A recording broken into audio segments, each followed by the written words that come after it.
Some of what's going on in the world of golf. Let's put together another Golf Today roundtable with Golf Channel senior writers Rex Hoggard and Ryan Lavner. Rex, I'll start with you on the basis that you're the more mature of the two of you right now.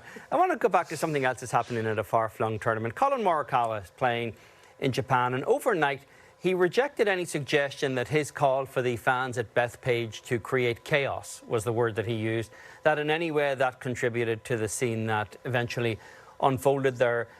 I'm inclined to think it's a bit of a stretch to say that the words of one player in that moment kind of contributed to what was marketed that way for a dozen years. Where do you fall on this whole kind of argument about what responsibility the players' words had ahead of the Ryder Cup? Well, first, Eamon, thank you for mature. You could have gone a lot of different ways with that. Old would have worked just as well. But I do appreciate it. And I do want to point out that Collin Morikawa also said that the crowd clearly crossed the line and that the behavior that we saw at Bethpage was not acceptable. I guess I keep falling back on the same idea that every time someone either with the PGA of America or one of the U.S. players like Collin Morikawa referenced something they had said beforehand, and I think Collin said he was just trying to get the energy up out of the crowd. He talked about chaos. We've heard that a lot. They're conflating those words with what we actually ended up with. And I think it was always inevitable that the crowd was going to be over the top. Even if the U.S. would have played well, I argue, for those first 2 days, I think the crowd would have ended up doing much the same thing and would have gone over the line just like we realized. I don't think that either Collin Morikawa or anyone involved in Team USA had any idea that it was going to go over the top like that, but they probably should have.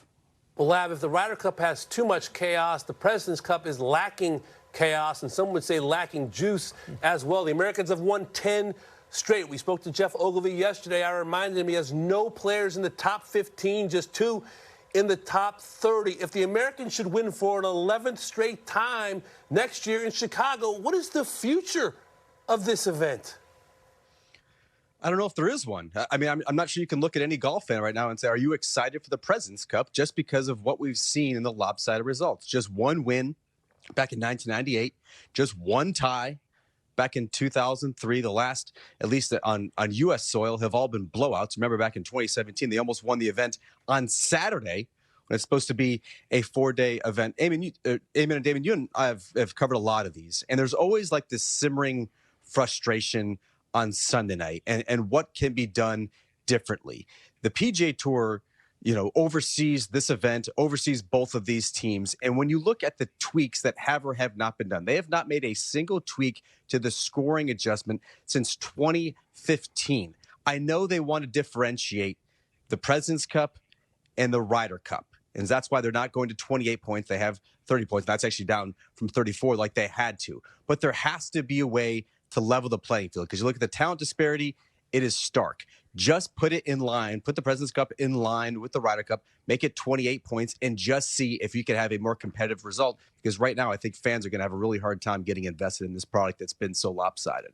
Rex, one of the questions I put to Jeff Ogilvy yesterday as the international captain is whether or not the President's Cup would benefit if the PGA Tour did not own all of it. If the international team was sold to some other entity or individual where they can make their own resourcing decisions, their own decisions on captains and whatever else, who they want to play on their team, rather than just simply have every decision about this tournament for both teams come out of the same office in Ponte Vedra. He seemed to think that was a conversation that is worth having, not obviously before next year's President's Cup, but subsequent to that. Do you buy into that argument that it's lacking a certain kind of independence from the tour in terms of the other side of the equation here? Absolutely. You look at what Lav just laid out. I can point to at least 2 separate international captains in Ernie Els and Nick Price who made the argument for fewer points because, as Lav pointed out correctly, that the international team, at least on paper, is not as deep as the U.S. team, and that fewer points would allow an international captain to maybe hide some players that weren't up to par in those matches. And yet the PGA Tour continues to push back, and you wonder, this is a product for the PGA Tour. Why wouldn't you want it to be as competitive as possible? You point to the Ryder Cup, and until Sunday afternoon, at least, it has been largely competitive, and that's why it is so popular. It's why it's probably the biggest event in all of sports. I'll go one step further. Why wouldn't you just let the DP World Tour take over the international side of the President's Cup? They're a strategic partner of the PGA Tour, and they have proven time and time again that they're really good at these team events. And even talking with Jeff Ogilvy yesterday, we met with him before he came on the show with you guys, and the idea being that Jeff has already started picking away at Luke Donald, already started to try to get his ideas. So if they have some sort of secret code that would make this a more compelling product, absolutely. Well, let's look at the international side, Lav. The thought was for the Americans that the President's Cup was additive. Chance to breed captains and vice captains and let the players kind of see what a little taste of pressure is going to be like maybe in an off year from the Ryder Cup. But are you seeing a scenario where the President's Cup perhaps is taking away from the Americans when they try to get ready for the Ryder Cup? Is that possible? I don't really understand the argument, Damon, that there is cup fatigue on the part of the Americans. I actually think it's so beneficial for them to have this proving ground, this testing ground, an ability to get all of the 12 players together and have the situation where you're testing out pairings and you're developing a continuity that the Americans have really struggled to bring year to year, cup to cup, President's Cup to Ryder Cup. I specifically think when you think about this 2025, 2026 changeover, and look, a lot can happen in a year's time. There are not a whole lot of, proven partnerships that the Americans can rely on in 12 months' time at Medina. So being able to test them, getting the data dialed in, understanding and developing a strategy that then they can take from Medina to 2027 in Ireland, I think is hugely beneficial and it may actually be one of the reasons why the internationals have struggled. Particularly look at the PGA Tour schedule. There's no match play event anymore. And so I really do believe it's beneficial for the Americans and might actually be detrimental for the internationals that they don't get that opportunity on the other years.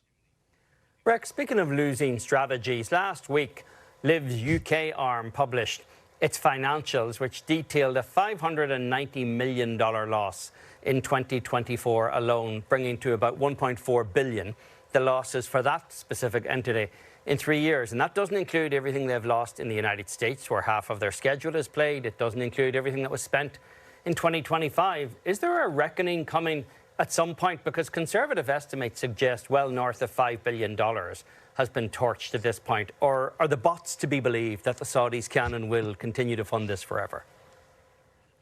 That just seems like a ridiculous amount of money. It seems like you and I are just talking about monopoly money at this point. You're just kind of throwing it around, and clearly the product isn't where they want it right now, either in the United States or even internationally. You can point to a couple of events, the one in Adelaide, Australia. There has been success there, but you don't have the TV deal in the United States that you probably wanted. You don't have the corporate partnerships that you need for each one of those events, and it doesn't seem like you're heading in a direction where you're going to be able to close any of those types of deals. You would think at some point the Public Investment Fund would get tired of losing this money. You'd have to look at the bottom line, but by all indications, it seems like they're in it for the long haul. But as you pointed out, that's a staggering amount of money, and you have to believe at some point they expect a return, and you can't tell me that that's on the horizon. You can't explain to me this is what it's going to look like 10 years from now, and this is how you're going to get your investment back. I think eventually it has to stop.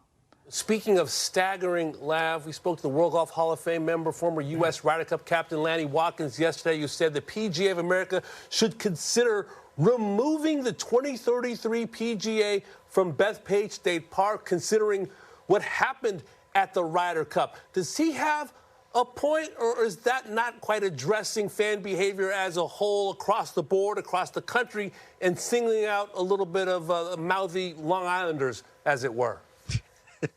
Yeah, I think that might be a little bit reactionary. Look, it was vile, it was crude, it was vulgar, but it wasn't necessarily unsafe. The players didn't feel unsafe, other spectators didn't necessarily feel unsafe. I think that point, if it got into like Woodstock 99 at the 2025 Ryder Cup, then maybe you could be having this conversation. It does look, Bethpage does have a history of this sort of behavior. Think back to the heckling in 2002. Even Brooks Koepka on his way to a runaway victory said that he was being jeered and booed and told that he was choking in the 2019 PGA Championship. You look at the upcoming events, the 2028 Women's PGA Championship is going to be at Bethpage. You don't think that tournament would engender the same sort of deep emotions. The PGA Championship typically does not engender that sort of deep emotion. The golf course does work for a variety of reasons, not least of which is the location. You just hope that, unlike what happened in the run-up to the Ryder Cup, you can have an adult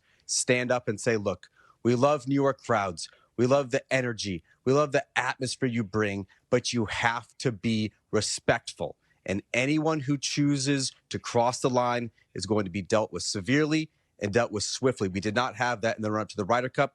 I believe that should be the point and messaging for the PGA of America heading to that 33 PGA Championship instead. Rex, do you want to take a moment to tell the kid why he's wrong? I mean, he grew up in New York, albeit closer to Canada than to Manhattan, but he's just made the argument why Bethpage doesn't work, because every single time they've gone there, regardless of the event and regardless of whether or not there was a national element, it's the same mouthy crowd. Incidents. It's not an isolated incident. It's repeated every single time they go there.